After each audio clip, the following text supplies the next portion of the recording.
every story.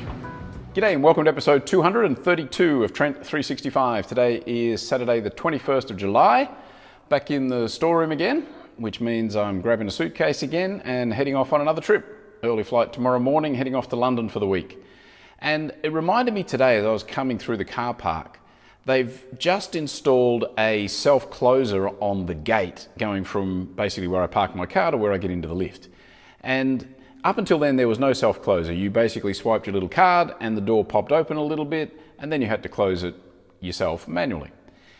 Worked all right before, to be perfectly honest, but now they've put the self-closer on, it doesn't actually pop open at all. And of course what that means is if you're coming as a guest, as a resident, parking your car coming out and got your hands full, which oftentimes I do coming out of the car after work, then you now have to physically pull the door back. So you've got to swipe your card and then you've got to pull the door back quickly before the code resets, if you like, because it's got the self-closer on it. And so it's always going to push towards closing. And so to me, it's a great example of not being aware that there's two sides to every gate. You know, I mean, if they were to understand, the only reason I think management's put it in is because people are not closing the gate properly, fair enough. And, you know, the buzzer goes off all the time that the door's not open and security has to come down and fix it. Fair enough. And it is a bit of a security concern, I guess, although there's plenty of security around, so that's not a major issue.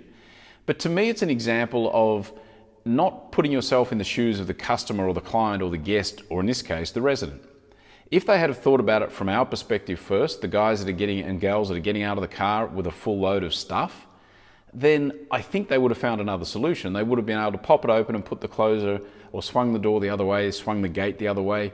There's ways around it. So I think the lesson in that is always remember there's two sides to every gate.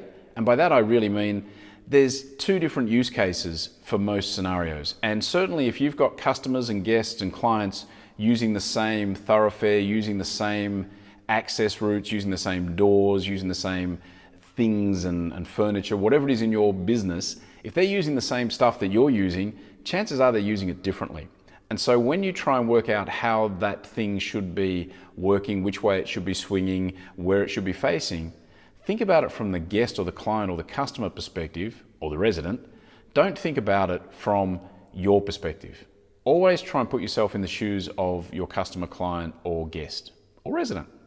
Righto, that's it for today. Thanks for tuning in. I will be back again tomorrow at some stage, not sure when. It's a long flight from KL to Dubai to London. I only got a 1 hour layover, I think. So I'll get on the air at some stage. It might be late at night. But either way, I'll get you on the air and I'll see you then tomorrow.